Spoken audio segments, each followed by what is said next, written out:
Хамаацгаана уу. Өнөөдөр та бүхэндээ 100 өдөрт гадаад хэл сурах аргыг заасан номныхаа 2 дугаар хэсгийг танилцуулъя. Нийт 6 бүлгээс бүрдэж байгаа гэж дурдж байсан. Дараагийн буюу 3 дугаар хэсгээс эхлэн гол хичээл маань эхэлнэ. Хичээл эхлэхийн өмнөх хамгийн чухал бэлтгэл хэсгийг өнөөдөр та бүхэндээ товчхон танилцуулъя. Шинэ жил, шинэ үйлрэл эхлэх бүрт гадаад хэлний жилээс үнэхээр эрчимтэй сурна гэдэл зорилгоо тавьж эхэлдэг. Гэтэл амжилтанд хүрсэн гэх хүнийг олж сонсох нь маш ховор. Эхэндээ шийдэмгийгээр өөртөө итгэлтэйгээр сурч эхэлдэг ч гэсэн удалгүй дундаас нь хүсэл зорилгоо өмөртөж тууштай байдал алдагддаг тохиолдол дийлэнх. Яагаад ийм байдал их үүсч байна гэхлээр бидний дийлэнх нь зүгээр л англиар сайн ярьдаг болмоор байна ч юм уу, аль эсвэл гадаад хэлээр ярьж сурмаар байна гэх мэтийн маш энгийн хэмжээнд тодорхой бус хүсэл зорилгоо тогтоосон байдаг болохоор энэхүү урт хугацааны замын голоос хазаадаг юм байна. Аливаа зорилго төлөвлөгөөнд яагаад гэх асуултын хариулт тодорхой биш үед тухайн зорилго нуурах нь цаг хугацааны л асуудал болдог. Яагаад би энийг сурмаар байгаа? Яагаад би энэ бүхнийг хүсэж байгаа гэдэг энэ асуулт маш их хүчтэй, маш их утга учирыг агуулдаг. Францд амьдарч байхдаа би Солонгос гаралтай Франц гэр бүлд өрчлөгдөн ирсэн нэгэн эмэгтэй кино найруулагч Үни Ле хүнтэй танилцсан юм.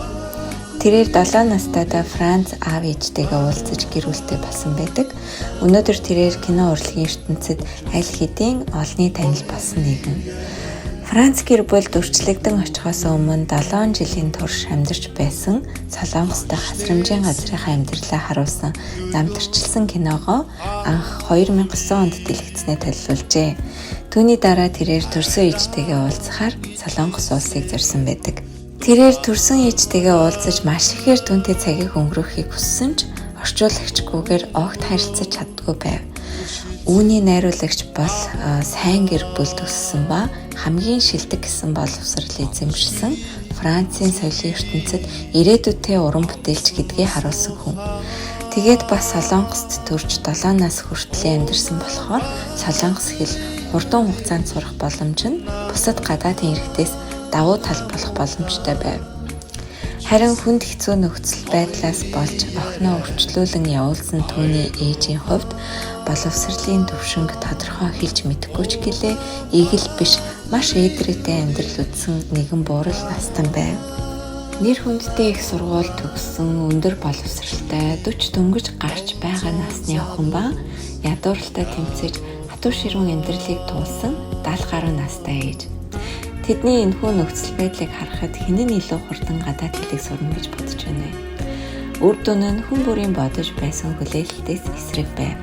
Үүний найруулагч маань солонгос хэл бага зэрэг сурсан ч дундаас нь шантарч харин 70 гаруй настайдаа амьдралдаа анх удаа гадаад үсэг сурч эхэлсэн ээж нь өрчлүүлэн явуулсан охинтойгоо Франц хэлээр чөлөөтэй ярих хэмжээнд сурч чаджээ. Энэхүү гайхалтай түүхийн цаанд ганцхан нууц бий. Мэдээж хийн хайрыг энэ хорвоогийн юутай ч зөрчилшгүй. Охин нь төрсэн ээжтэйгээ уулзсандаа сэтгэл нь хөдөлж аз жаргалтай байгаа нь мэдээж хэрэг. Гэхдээ бяцхан үрээ харь оронд өрчлүүлэхээр явуулж сэтгэлийн шаналтай амьдарч ирсэн хийн сэтгэл шантралгүйгээр охинтойгоо заавал ярилцаж, дотносож харилцах гэсэн хүсэл зоригийг биелүүлэхэд хүргэсэн байна. Авиас чадвар дутмаг юм уу? Нас оройтсон. Аль эсвэл ой санамж муутай гэх мэтийн бидний шалтгаан шалтгаанууд бол яг үнэндээ бидэнд чин үнэн бас тодорхой зорилго байхгүйгээс хэлэгдэж байгаа шалтгууд гэж тайлбарлаж болно. Хүсэл зорилго тань үнэхээр хүчтэй бас тодорхой үед хүн өөрийн хязгаарыг давсан хүч чадварыг гаргаж чаддаг. Тиймээс бид зүгээр сурмаар байна.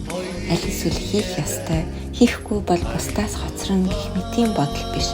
Харин танд хүч болох тэргүүн хүсэл эрмэлзэл болон тодорхой шалтгааныг тодорхойлох нь зөвхөн хэл сурах төдийгүй амьдралын тань утга учиртай ахиц дэвшилтэнд нэн чухал болно.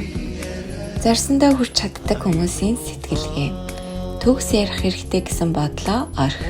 Бид бүгд гадаад хэлний тухай ярихаас өмнө эхлээд хэлнийхэн талаар бодвол хариулт намархан олдох болов. Төрөл хэлээрээ ч гэсэн төгс ярих боломжгүй. Хоёрт хэл сурах гэдэг бол бидэнд ямар нэгэн биелүүлэх ёстой, хийх ёстой даалгавар биш, харин зуршил болох ёстой гэдгийг ойлгох хэрэгтэй. Гуравт бусадтай харьцуулах хэрэггүй. Өөрийнхөө хурдаараа харин тууштай яв.